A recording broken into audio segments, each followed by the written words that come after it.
There is a frequency right now, in this very moment, that belongs to you. Not metaphorically, not poetically, literally. A specific oscillation, a precise energetic signature that is yours, the way your fingerprint is yours, the way the exact pattern of your iris is yours. And the strangest part is not that it exists. The strangest part is that almost everything you have been taught about how to live, how to succeed, how to be acceptable, has been slowly, methodically pulling you away from it, tuning you out of it. Like a radio dial turned just one click off the station. So what comes through is not silence, it is static. It sounds almost like the signal, almost like clarity, but it is not. And you have been living in that almost for so long that you have forgotten what the real signal even sounds like. This is not about positive thinking. This is not about repeating affirmations into a mirror until your reflection agrees with you. This is about something far more precise, far more grounded in the actual physics of how reality organizes itself. Because when physicists peer into the deepest layers of matter, what they find is not stuff. They find vibration. They find frequency. They find oscillation. And the question that should keep you up at night is this: if everything at the most fundamental level is frequency, then what frequency are you? And let that question sit for a moment. Not as philosophy, as a practical, almost mechanical inquiry. What frequency are you broadcasting right now? And is it actually yours? Because here is what no one in the mainstream conversation about manifestation or consciousness or personal growth seems willing to say plainly. You do not need to create your frequency. You do not need to build it, earn it, or download it from someone else's system. You need to stop interfering with it. The signal is already there. It has always been there. The work is not construction. The work is removal. And that distinction changes everything about how you approach your own transformation. To understand why, you need to understand something about resonance, not the vague, inspirational version, the actual physics.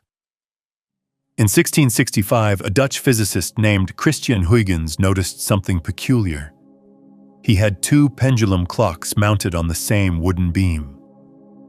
Over time, no matter how he started them, the pendulums would synchronize. They would fall into the same rhythm, the same phase, swinging together as if pulled by an invisible hand. He called it odd sympathy. Today, we call it entrainment. And it is one of the most fundamental behaviors in the physical universe. Entrainment is not a metaphor. It is a measurable phenomenon that occurs across every scale of reality. Fireflies in Southeast Asia synchronize their flashing. Cardiac cells in a petri dish, separated from any heart, will pulse in unison when placed near each other. Women living in close proximity often synchronize their menstrual cycles. Brainwaves of two people in deep conversation begin to mirror each other. The universe does not just permit synchronization, it prefers it. It drives toward it. Given enough time and proximity, oscillating systems will lock into a shared rhythm. Now here is where this gets personal. You are an oscillating system. Every cell in your body vibrates. Your heart generates an electromagnetic field that extends several feet beyond your skin, measurable by magnetometers. Your brain produces electrical oscillations that we categorize as delta, theta, alpha, beta, gamma, each associated with different states of consciousness. Your nervous system is not just processing information, it is broadcasting. constantly. And everything around you, every person, every environment, every piece of media, every conversation, every unresolved emotion sitting in your chest, is another oscillating system trying to entrain you to its frequency. This is the mechanism underneath the static. This is why your life can feel like it almost works, like you are almost yourself, like the answer is almost within reach. You are being entrained, constantly, by frequencies that are not yours. Think about what happens when you spend an hour scrolling through content designed to trigger outrage. Your heart rate shifts, your breathing changes. Cortisol enters your bloodstream. Your brainwave pattern moves toward high beta, the signature of anxiety and hypervigilance. You did not choose that state. You were entrained into it. The oscillating system of that content, its rhythm, its emotional charge, its engineered unpredictability, pulled your system into its pattern. And now you are vibrating at a frequency that belongs to someone else's algorithm, not to you. Or think about a different kind of entrainment, one that is subtler and therefore more dangerous, the frequency of who you were told you should be. This one starts early. Before you could speak, you were reading the electromagnetic signals of the people around you, your caregivers, your family, your environment, and your system was learning which frequencies were safe, which oscillations got you fed, held, loved, which ones got you ignored, punished, abandoned. And your brilliant, adaptive nervous system did exactly what any oscillating system does in the presence of a more powerful signal. It entrained. It synchronized to the dominant frequency. Not because that frequency was true, because it was loud. If this is opening something up in you right now, take a moment to hit that like button and subscribe so we can keep going deeper together. This is not a failure. This is physics. A smaller oscillating system in the presence of a larger one will tend to match the larger one. A child in the presence of anxious parents will tend to match their anxiety. A sensitive person in a chaotic environment will tend to match the chaos. Not because they are weak, because they are responsive, because their system is doing exactly what systems do. But here is the cost, and it is enormous. Every time you entrained to a frequency that was not yours, you moved one click away from your own signal, one adjustment away from your natural oscillation. And over years, over decades, those clicks accumulate, until the person you are presenting to the world, the frequency you are broadcasting, is not you. It is a composite, a patchwork of adaptations, a quilt stitched together from every environment that ever demanded you be something other than what you are. And that composite frequency is what is creating your reality. This is where quantum mechanics enters the picture, and not in the hand-wavy way you have probably encountered before. There is a specific experiment that illuminates exactly what is happening when you broadcast a frequency that is not your own, and it is called the quantum Zeno effect. Most people are missing one specific piece of information, and once you see it, you cannot unsee it. There is something underneath all of it, quietly running the show. I am hosting a free live transmission where I walk you through exactly what that is and how to finally shift it at the root. The link to register is in the description below. Save your seat. The moment you see this, you will understand why you could not see it before. In 1977, physicists Baidyanath Misra and George Sudarshan described a phenomenon where the act of repeatedly observing a quantum system prevents it from evolving. A watched pot, at the quantum level, literally never boils. If you measure an unstable particle frequently enough, it will not decay. The observation itself freezes the system in its current state. Read that again slowly. Continuous observation locks a system into its present configuration. Now apply that to your inner life.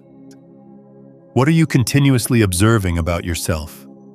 What story are you watching on repeat? What belief about who you are? What you deserve? What is possible for you? Are you measuring so frequently that it cannot change? Because every time you check, every time you narrate the same limitation, every time you look at your life and say, yes, this is still who I am, this is still what I get, you are performing a measurement. You are collapsing the wave function of your identity into the same particle, the same fixed point, the same known outcome. You are quantum Zenoing yourself into stasis. This is not mysticism dressed in scientific language. The quantum Zeno effect is experimentally verified. It has been demonstrated with photons, with atoms, with ions. The principle is real, and while the direct application to human consciousness is an extension, not a proven equivalence, the structural parallel is too precise to ignore. You are a system. You are being observed, and the most relentless observer is you. I want to ask you something. What is the one story you have been observing about yourself on repeat? The one measurement you keep making that might be freezing you in place? Drop it in the comments. Not the polished version, the real one. So the first thing that must shift is not your vibration. It is your observation. You must learn to stop staring at the particle version of yourself long enough for the wave to re-emerge. You must learn to stop measuring so compulsively that you allow your system to evolve. This is what meditation actually does when it works. Not the meditation that is another task on your productivity list. Not the kind where you sit for 10 minutes so you can check the box and feel virtuous. The kind where you genuinely withdraw the observer, where you stop narrating, where you stop checking on yourself, where you let the measurement lapse. And in that lapse, something extraordinary happens. The frozen system begins to move again. The wave function, uncollapsed, starts to spread. Possibilities that were locked out by your relentless self-observation begin to re-enter the probability field. Not because you created them, because you stopped preventing them. This is what it means to tune into your quantum frequency. It is not an act of doing. It is an act of unmeasuring, unwatching. Releasing the grip of the observer long enough for your natural oscillation to reassert itself. But there is a second layer to this, and it involves a phenomenon even stranger than the Zeno effect. It is called resonance, and specifically, a kind of resonance that most people have never heard described accurately. Every physical object has what is called a natural frequency. The frequency at which it vibrates most easily, most efficiently, with the least energy input. Strike a tuning fork and it rings at its natural frequency. Tap a wine glass and it sings at its natural frequency. Push a child on a swing at the right rhythm and they soar higher with almost no effort, because you are matching the natural frequency of the system. Now here is what matters. When an external force matches the natural frequency of a system, the amplitude of vibration increases dramatically. This is called resonance amplification. A small, precisely tuned input produces a massive output. This is how opera singers shatter glass. The frequency of their voice matches the natural frequency of the crystal, and the amplitude builds until the structure cannot contain it. But when the external force does not match the natural frequency, something very different happens. The energy is absorbed inefficiently. It dissipates as heat, as friction, as noise. The system resists. It fights. It wastes enormous energy producing almost nothing. Can you feel the parallel? Can you feel how precisely this maps onto your experience? When you are living at your natural frequency, small inputs produce enormous results. Opportunities appear with strange ease. Conversations lead somewhere. Ideas arrive fully formed. Your energy is not depleted by the act of living because you are not fighting your own oscillation. You are riding it. But when you are living at an imposed frequency, when you are entrained to someone else's signal, everything is friction. Everything costs more than it should. You push and the results are thin, disappointing, exhausting. Not because you are not working hard enough, because you are working at the wrong frequency. You are trying to shatter glass by singing the wrong note, and no amount of volume will compensate for the wrong pitch. This is why effort alone has never been the answer.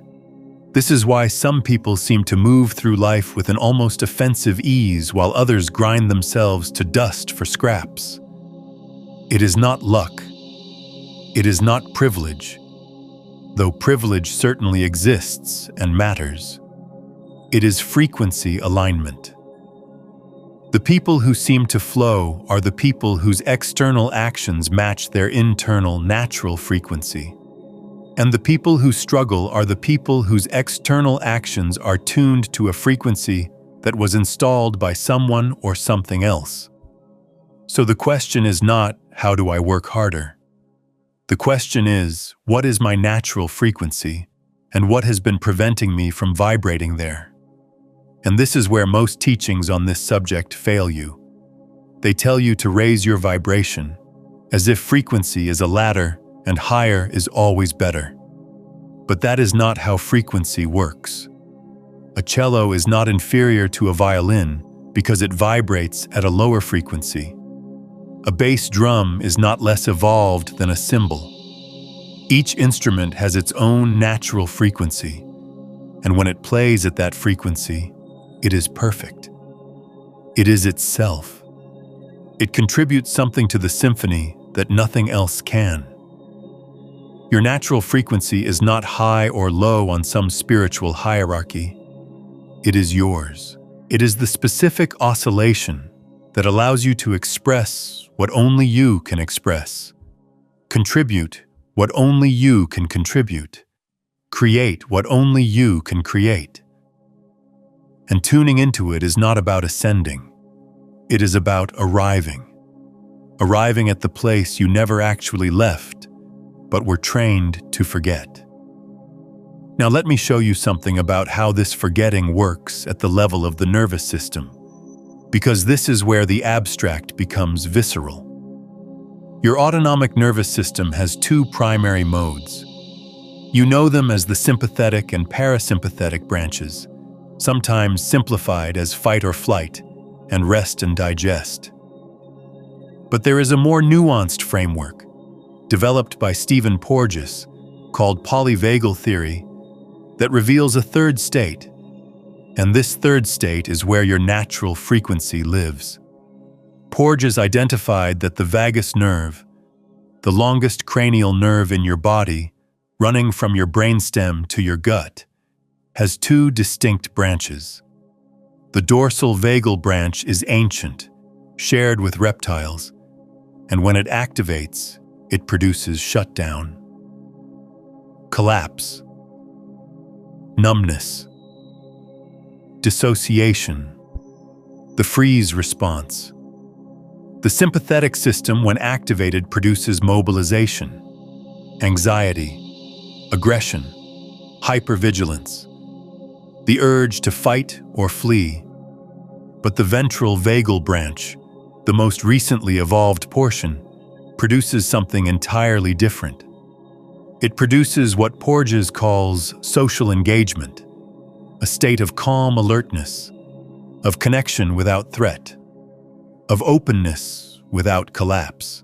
This is the state where your prefrontal cortex is fully online, where your perception is widest, where your creativity is most accessible, where your heart rhythm is most coherent. This ventral vagal state is your natural frequency, not metaphorically, measurably.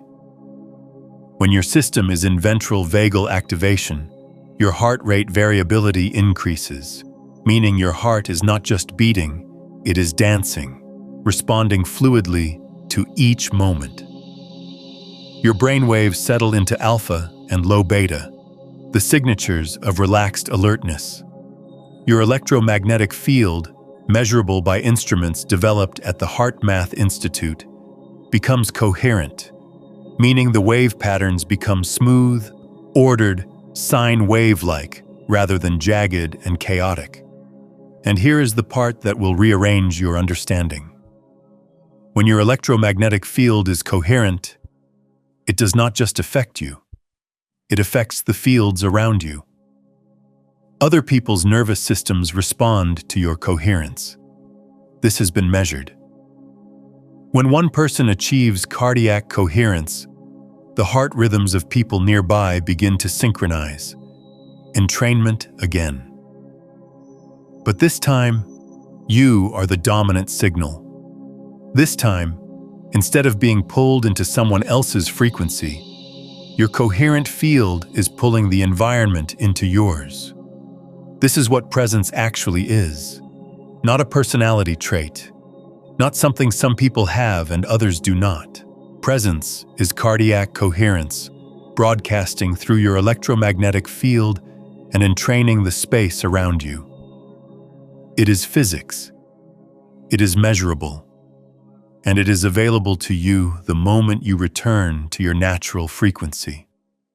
But most people are not in ventral vagal most of the time. Most people are toggling between sympathetic activation and dorsal vagal shutdown, between anxiety and numbness, between pushing too hard and collapsing. And every moment spent in those states is a moment spent broadcasting a frequency that is not yours, a survival frequency, an adaptive frequency, a frequency that was useful once, perhaps, when the environment genuinely threatened you, but that has now become the default setting of a system that forgot it had another option. The forgetting is not your fault. It was installed. Every time a caregiver could not meet your emotional needs, your system learned that the ventral vagal state was not safe. Every time vulnerability was punished, your system learned to stay mobilized.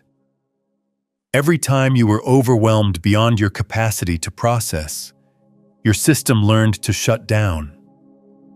These are not character flaws. They are adaptations. Brilliant, life-preserving adaptations. But they are also the mechanism by which your natural frequency was overwritten. So tuning into your quantum frequency is not a mystical act. It is a neurobiological one. It is the process of teaching your nervous system that it is safe to return to ventral vagal, that it is safe to be coherent, that it is safe to broadcast the signal that is actually yours. And this process has a specific shape.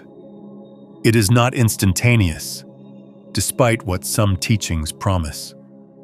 It is not a single breakthrough moment after which everything is different. It is more like what happens when you tune an old radio. You turn the dial slowly. You pass through bands of static. Sometimes you catch a fragment of the signal, clear and beautiful, and then it fades back into noise.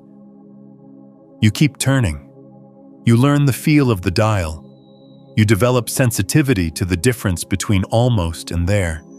And gradually, the signal gets stronger. The static gets thinner. Until one day you realize you have been listening to your own frequency for minutes, then hours, then days at a time without losing it. I am curious about something. When in your life have you caught a fragment of that signal, a moment where the static dropped and you felt unmistakably like yourself? Tell me about that moment in the comments. Those memories are not just nostalgia. They are coordinates back to your frequency. If you are ready to take what we have been exploring here much deeper, listen to this. Have you spent years chasing manifestation, visualizing, affirming, raising your vibration, only to watch the same patterns repeat? Every traditional method assumes the same thing, that you are separate from what you want. That separation was never real. You were chasing a signal you were already broadcasting.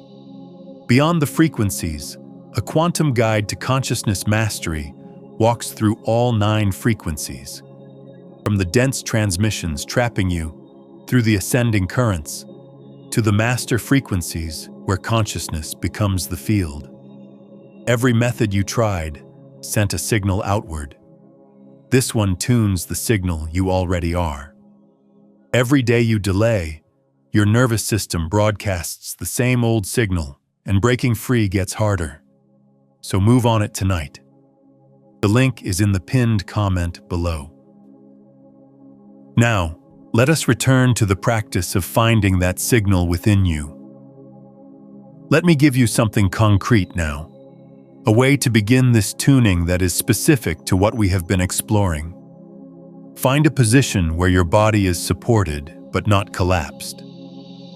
Sitting or lying down, it does not matter, but let your spine have its natural curve.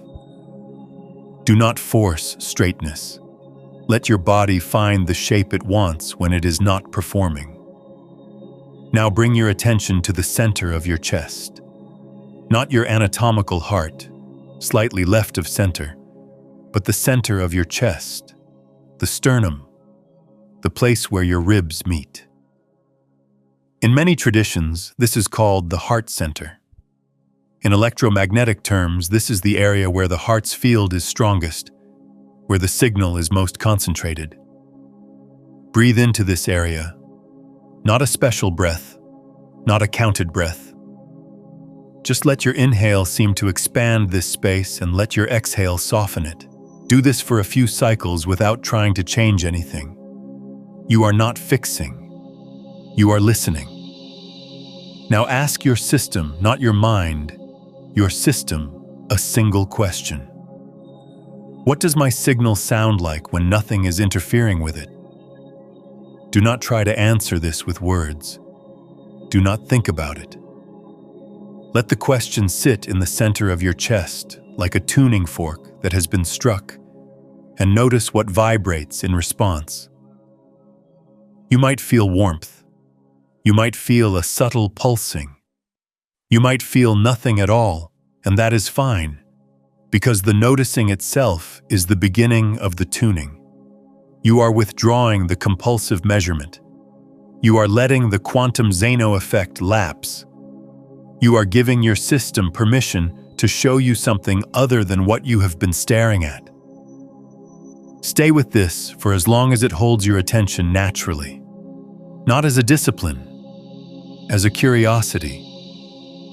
The moment it becomes effortful, you have shifted back into sympathetic activation, back into doing mode, back into a frequency that is not yours. The practice is to notice that shift and soften again, over and over. Not because you are failing, because this is what tuning sounds like. Static, signal, each time the signal holding a little longer. There is something else that happens when you begin this process, and it catches almost everyone off guard. When you start to approach your natural frequency, the things that are not at that frequency begin to become intolerable. This is not a spiritual cliché. This is resonance physics applied to lived experience. When a system begins to vibrate at its natural frequency, anything attached to it that cannot vibrate at that frequency begins to shake loose. This is literally how ultrasonic cleaning works.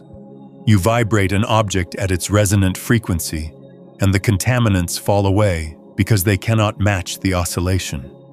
In your life, this looks like relationships that suddenly feel unbearable, jobs that become impossible to tolerate, habits that once soothed you now making you restless, beliefs you held for decades suddenly ringing false. This is not your life falling apart. This is your life recalibrating. The things that were attached to the old frequency, the composite frequency, the adapted frequency, cannot survive the new oscillation. They are being shaken loose, and it is disorienting and sometimes painful, but it is the most reliable sign that the tuning is working. The mistake most people make at this stage is interpreting the shaking as evidence that something has gone wrong. They feel the discomfort of the old frequency losing its grip, and they reach for it again, because at least it was familiar. At least the static was a known quantity. The signal, the real one, is unfamiliar. It feels exposed. It feels like standing in an open field after years inside a building. The space is disorienting, even though it is freedom. This is where the concept of coherence becomes not just useful, but essential.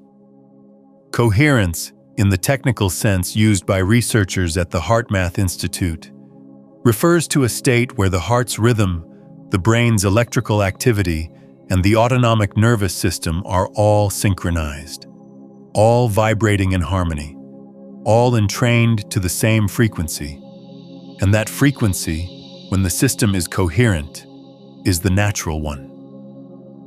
The one that was there before the adaptations, before the overriding, before the static. The research on coherence is substantial and specific. Studies published in the American Journal of Cardiology have shown that cardiac coherence is associated with improved cognitive function, emotional regulation, and immune response.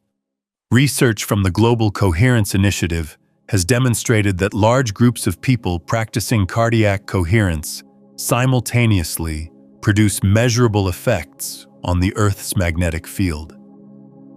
This is not fringe science. This is peer-reviewed data showing that the human electromagnetic field, when coherent, interacts with the geomagnetic field of the planet. Think about what that means. Your frequency is not contained within your skin. It extends outward. It touches the field of the Earth itself. And when you are coherent, when you are broadcasting your natural frequency without interference, you are not just changing your inner state. You are participating in a field effect that extends far beyond your individual body. This is the real meaning of tuning your reality. Not that you think positive thoughts and the universe delivers packages to your door, but that you become a coherent signal in a field of noise, and coherent signals organize the field around them. This is how a laser works. Ordinary light is incoherent, photons moving in all directions at all frequencies. A laser takes that same light and aligns it, same frequency, same phase, same direction. And that coherent light can do things incoherent light cannot. It can cut through steel. It can carry information across continents. It can measure the distance to the moon with millimeter precision. Same light, same photons. The only difference is coherence. You are made of the same stuff as everyone else. The same atoms, the same quantum fields, the same fundamental forces. The difference between a life that cuts through obstacles like a laser and a life that scatters in all directions like a bare bulb is not talent, not intelligence, not luck. It is coherence. It is whether your internal systems are aligned and broadcasting a single, clear frequency, or whether they are fragmented, each part oscillating at a different adaptation, producing a signal that cancels itself out. And this brings us to perhaps the most counterintuitive aspect of this entire process. The tuning does not happen by adding something. It happens by removing interference. You do not need a new frequency. You need to clear the ones that are not yours. Consider what interference means in wave physics. When two waves meet, they either add together or cancel each other out. If they are in phase, peak meeting peak, they amplify. This is constructive interference. If they are out of phase, peak meeting trough, they diminish. This is destructive interference. And if enough out-of-phase waves are present, the original signal can be completely cancelled. Silence where there should be sound. Stillness where there should be vibration. Flatness where there should be life. This is what happens when you carry too many frequencies that are not yours. The adapted frequency from your family of origin interferes with your natural one. The frequency of your culture's expectations interferes with it further. The frequency of your past traumas, still oscillating in your nervous system, adds another layer of interference. The frequency of the media you consume, the social comparisons you make, the identity you perform, each one adds another wave to the interference pattern, and your natural signal, still there, still broadcasting from the center of your being, is buried under so many competing oscillations that it becomes functionally inaudible. You have felt this. You have felt the experience of knowing, somewhere beneath the noise, that there is a truer version of your life trying to emerge, but being unable to access it. That knowing is your natural frequency, still vibrating, still present, still broadcasting from underneath all the interference. It has never stopped. It cannot stop. It is what you are. The interference can mask it, but it cannot destroy it. So the practice of tuning is really the practice of identifying and releasing interference patterns. And each interference pattern has a specific signature, a specific felt sense in the body, a specific thought pattern in the mind, a specific emotional texture. The interference of fear feels like contraction, a tightening in the chest or belly, a pulling inward, a narrowing of perception. When you notice this signature, you are noticing a frequency that is not yours. Fear has its place. It is a legitimate signal when there is genuine danger. But chronic fear, the kind that hums beneath your daily life like electrical noise, is an interference pattern. It is the residue of past threats still oscillating in a nervous system that never fully discharged them. The interference of shame feels different. It feels like shrinking, like wanting to disappear, like a heaviness that presses down on the chest and rounds the shoulders. Shame is perhaps the most powerful interference pattern because it attacks the signal itself. It does not just add noise, it tells you that your natural frequency is wrong, that who you are at the most fundamental level is defective. And if you believe that, you will not just tolerate the static, you will prefer it. Because at least the static does not ask you to be something you have been told is unacceptable. The interference of resentment feels like heat, like a jagged, sharp-edged vibration that cuts through everything else. Resentment is the frequency of an old injury still demanding resolution, still broadcasting its distress signal long after the event has passed. And as long as it broadcasts, it competes with your natural frequency for bandwidth. Each of these patterns, and there are others specific to your particular history, can be identified by their felt sense, not by thinking about them, by feeling them. The body is the instrument. The body is where the frequencies live, and the body is where the tuning happens. Here is a second practice, more specific than the first. This one is for identifying an interference pattern and beginning to release it. Bring to mind something in your life that feels stuck. Not the biggest thing, not the most painful thing. Something medium. Something you have been tolerating but that drains you. A situation, a relationship dynamic, a recurring frustration. Now, instead of thinking about it, feel it. Let the thought of this situation land in your body and notice where it registers. Notice the specific physical sensation. Is it tight? Heavy? Hot? Cold? Buzzing? Numb? Be precise, Nipu. The more precisely you can locate and describe the sensation, the more clearly you are identifying the interference pattern. Now here is the key. Do not try to change the sensation. Do not try to release it or heal it or transform it. Just observe it. Just let your attention rest on it the way you would rest your hand on a table. Neutral, present, unhurried. What you are doing is the opposite of the quantum Zeno effect. You are not measuring compulsively to keep the system frozen.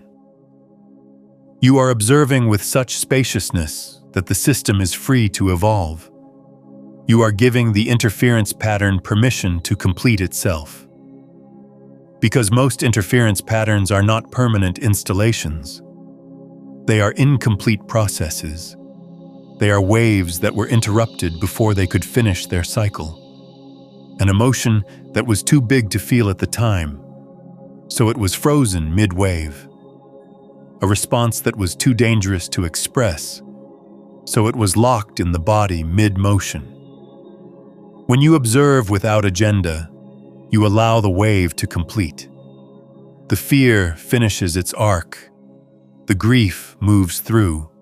The anger discharges, not violently, not dramatically, often so quietly you barely notice. A sigh, a subtle release of tension, a slight shift in temperature. And in that completion, one layer of interference dissolves, and your natural frequency underneath becomes fractionally clearer. This is not a one-time process. It is an ongoing practice of clearing. Layer by layer, interference pattern by interference pattern. Each one you release is like removing a piece of frosted glass from in front of a light. The light does not get brighter. It was always that bright. But more of it gets through. There is a concept in physics called signal-to-noise ratio. It is exactly what it sounds like. The ratio of the desired signal to the background noise. In any communication system, the goal is to maximize this ratio, to make the signal as strong as possible relative to the noise. And there are only two ways to do this. You can amplify the signal, or you can reduce the noise. Most self-help approaches try to amplify the signal. Think bigger, want harder, affirm louder, visualize more vividly. And sometimes this works, temporarily, the way shouting can temporarily be heard over static. But it is exhausting.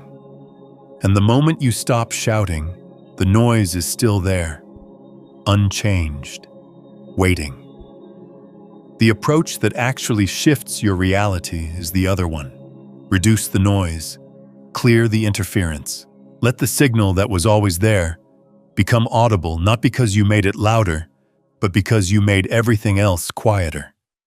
This is why the deepest transformations often happen not in moments of intense effort, but in moments of profound stillness, in the pause between breaths, in the silence after a long cry, in the emptiness that follows the release of something you have been carrying for years. In those moments, the noise drops, and the signal, your quantum frequency, fills the space. Not because it arrived, because it was finally unobstructed. And when it fills the space, something happens that cannot be adequately described, but can be unmistakably felt. A sense of recognition, not of learning something new, but of remembering something ancient. A feeling of clicking into place, like a key turning in a lock you did not know existed. A rightness that is not emotional but structural. The feeling of a system finally vibrating at the frequency it was designed for. This is what coherence feels like from the inside. And once you have felt it, even for a moment, you have a reference point. You know what the signal sounds like. And that knowing changes everything, because now the static is not just uncomfortable, it is recognizable. You can feel the difference between yours and not yours, between signal and noise, between your natural frequency and the adapted one. And this recognition, this felt sense of the difference, is the tuning mechanism itself. You do not need a technique to stay tuned once you can feel the difference. You just need to keep choosing the signal over the noise. Keep choosing coherence over chaos. Keep choosing your frequency over the ones that were installed without your consent. There is one more piece of physics that completes this picture, and it is perhaps the most beautiful. It is called sympathetic resonance. When you strike a tuning fork and hold it near a second tuning fork of the same frequency, the second fork begins to vibrate. Not because anything touched it, not because any force was applied, simply because the frequency in the air matched its natural frequency, and it could not help but respond. This is what happens when you live at your natural frequency. The things that match that frequency begin to respond. Opportunities that resonate with who you actually are begin to vibrate. People whose frequency harmonizes with yours begin to appear. Circumstances that could not reach you through the interference begin to find you. Not because you attracted them through magical thinking, because you became a clear signal, and everything tuned to that signal could finally hear you.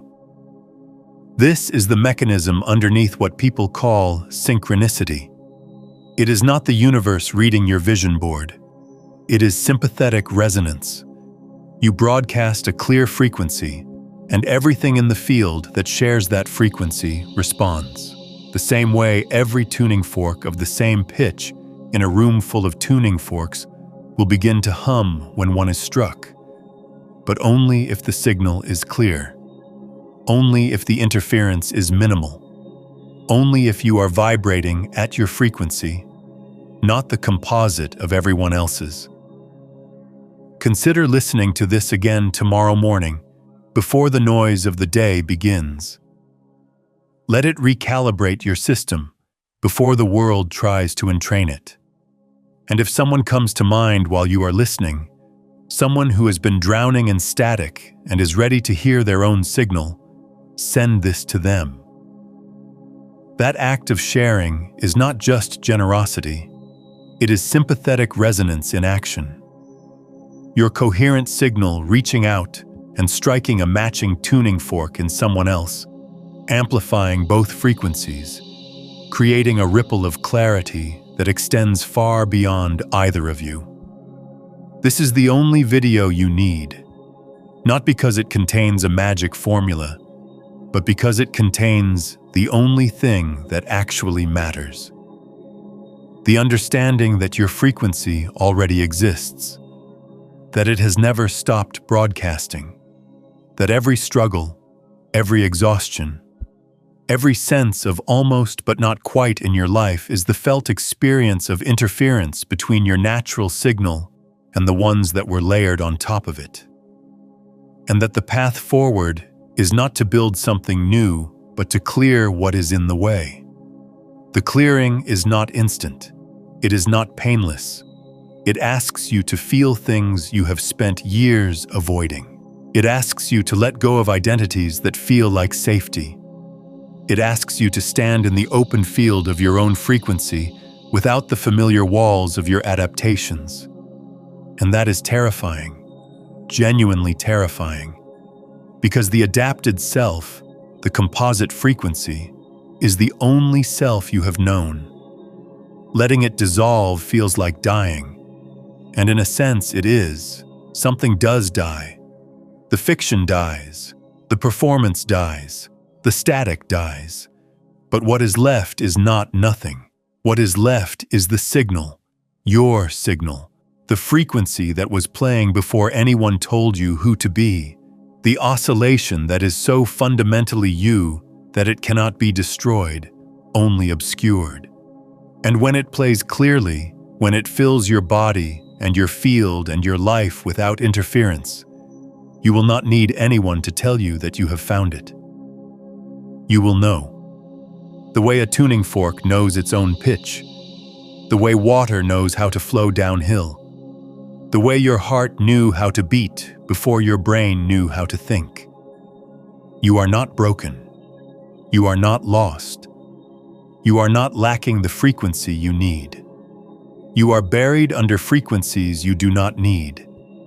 And the work of your life, the real work, the only work that ultimately matters, is to clear them away, one by one, layer by layer, until what remains is what was always there. Your signal, your frequency, your coherence, it is already playing, right now, underneath everything. Can you hear it? Even faintly? Even as a whisper beneath the noise? That whisper is not the beginning. It is the whole thing, waiting to be uncovered. Close your eyes for a moment if you can. Place your hand on the center of your chest. Feel the warmth of your own palm against your own body. Feel the heartbeat beneath it, that rhythm that has never stopped, that frequency that has been broadcasting since before you were born. That is you, not the thoughts, not the adaptations, not the static, that steady, coherent, irreplaceable pulse. Everything else is just interference, and interference can be cleared. If what you heard in this video resonated, and I mean that literally, if something in your system vibrated in recognition, then you already know this is not information you are hearing for the first time. It is information you are remembering. Subscribe to this channel not for more content, but for continued resonance. Share this with someone who has been living in the static and is ready to hear their own signal. And leave a comment below, not about what you think, but about what you felt.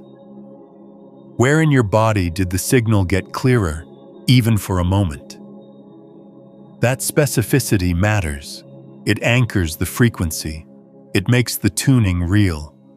The signal is already yours. It always has been. Now you know how to listen.